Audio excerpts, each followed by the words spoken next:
അമേരിക്കയ്ക്കും ഇസ്രയേലിനും ശക്തമായ മുന്നറിയിപ്പുമായി ആണവ കേന്ദ്രങ്ങൾ പുനർനിർമ്മിക്കാനുള്ള ഒരുക്കത്തിലാണ് ഇറാൻ.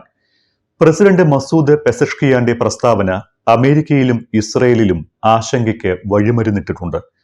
ജൂണിൽ അമേരിക്കയും ഇസ്രയേലും ആക്രമണം നടത്തിയ ആണവ കേന്ദ്രങ്ങൾ മുൻപത്തേക്കാൾ ശക്തമായി പുനർനിർമ്മിക്കുമെന്നാണ് ഇറാന്റെ മുന്നറിയിപ്പ്.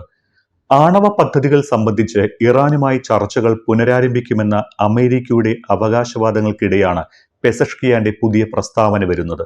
ഇത് അമേരിക്കയ്ക്കും തിരിച്ചടിയാണ്. പെസഷ്കിയാന്റെ തുറന്നു പറച്ചിൽ അമേരിക്കയിലും ഇസ്രയേലിലും പുതിയ ആശങ്കകൾക്ക് വഴിമരുന്നിട്ടിരിക്കുകയാണ് എന്നാണ് അന്താരാഷ്ട്ര വിദഗ്ധർ പറയുന്നത്. ആണവ കേന്ദ്രങ്ങളുടെ പുനർനിർമ്മാണത്തിൽ നിന്ന് ആർക്കും തടയാനാകില്ല എന്ന പെസഷ്കിയാന്റെ പ്രഖ്യാപനം ഉറച്ച തീരുമാനത്തിന്റെ ഭാഗമായി വിലയിരുത്താമെന്നാണ് അന്താരാഷ്ട്ര വിദഗ്ധർ അഭിപ്രായപ്പെടുന്നത്. ഫാക്ടറികളും കെട്ടിടങ്ങളും തകർത്തതുകൊണ്ട് ഇറാനെ നിഷിദ്ധമാക്കാമെന്ന് കരുതരുത് എന്ന് ഇറാൻ പ്രസിഡന്റ് വ്യക്തമാക്കുന്നു. മുൻപത്തേക്കാൾ ശക്തമായ രീതിയിൽ പുനർനിർമ്മിക്കാൻ ഇറാന് സാധിക്കുമെന്ന ഇറാന്റെ വാക്കുകൾ ഇസ്രയേലിനും അമേരിക്കയ്ക്കുമുള്ള ശക്തമായ മുന്നറിയിപ്പാകും. അറ്റോമിക് എനർജി ഓർഗനൈസേഷനിലാണ് മസൂദ് പെസഷ്കിയാന്റെ പ്രതികരണം. ആണവ മേഖലയിലെ മുതിർന്ന ഉദ്യോഗസ്ഥരുമായി പെസഷ്കിയാൻ കൂടിക്കാഴ്ച നടത്തുകയും ചെയ്തിരുന്നു. ഇറാൻ വീണ്ടും ആണവായുധങ്ങൾ വികസിപ്പിച്ചേക്കുമെന്ന ആശങ്ക ഇപ്പോഴും നിലനിൽക്കുന്നുണ്ട്. ഇത്തരം ആശങ്ക ലോകരാഷ്ട്രങ്ങൾക്കിടയിൽ നിലനിൽക്കുമ്പോൾ തന്നെയാണ് പെസഷ്കിയാന്റെ പ്രതികരണം വരുന്നത്. എന്നാൽ ടെഹ്റാൻ ആണവ കേന്ദ്രങ്ങൾ പ്രവർത്തിപ്പിച്ചാൽ വീണ്ടും ആക്രമണം നേരിടേണ്ടി വരുമെന്നാണ് US പ്രസിഡന്റ് ഡൊണാൾഡ് ട്രംപ് മുന്നറിയിപ്പ് നൽകിയിരിക്കുന്നത്. അമേരിക്കയും ഇസ്രയേലും ഇറാന്റെ ആണവ കേന്ദ്രങ്ങൾ ആക്രമിച്ച് മാസങ്ങൾക്ക് ശേഷമാണ് പെസഷ്കിയാൻ നിലപാട് വ്യക്തമാക്കിയിരിക്കുന്നത്.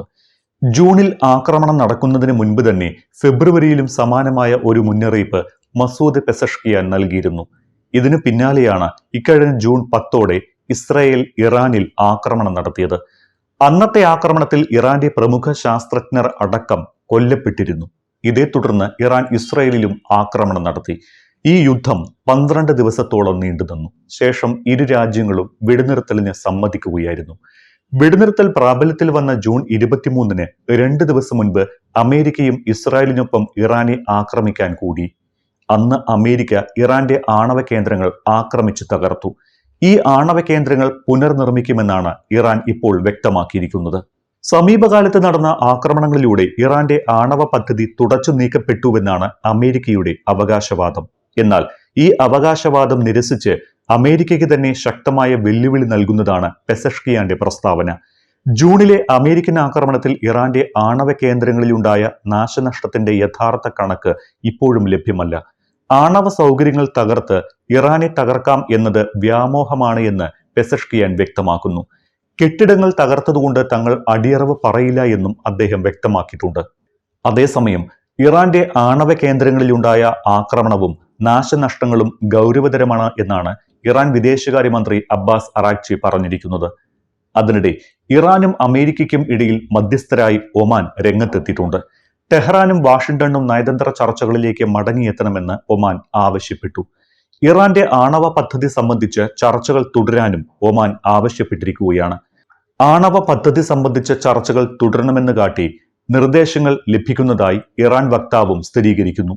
അതേസമയം ആണവ പദ്ധതിയുടെ പേരിൽ ഐക്യരാഷ്ട്രസഭ ഇറാനുമേൽ പുതിയ ഉപരോധങ്ങൾ സൃഷ്ടിച്ചിട്ടുണ്ട്. ബ്രിട്ടനും ജർമ്മനിയും ഫ്രാൻസും അടങ്ങുന്ന ഈ 3 രാജ്യങ്ങൾ ആവശ്യപ്പെട്ടതനുസരിച്ചാണ് പുതിയ ഉപരോധങ്ങൾ. 2015 ആണവ പദ്ധതി സംബന്ധിച്ച് ഇറാൻ നൽകിയ ഉറപ്പുകൾ അവർ പാലിക്കുന്നില്ല എന്ന് ഈ 3 രാജ്യങ്ങൾ കുറ്റപ്പെടുത്തി.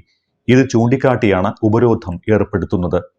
ഇറാൻ നടത്തിയ ഈ പ്രസ്താവനയും അമേരിക്കൻ പ്രസിഡന്റ് ഡൊണാൾഡ് ട്രംപിന്റെ പ്രസ്താവനയും അന്താരാഷ്ട്ര വിശകലന വിദഗ്ധർ സസൂക്ഷ്മം നിരീക്ഷിക്കുകയാണ്. ആണവ പദ്ധതി സംബന്ധിച്ച ചർച്ചകളിൽ ഇറാനും മറ്റ് ലോകരാഷ്ട്രങ്ങളും എന്ത് നിലപാടെടുക്കും ഇനി എന്നാണ് അവർ കാത്തിരിക്കുന്നത്.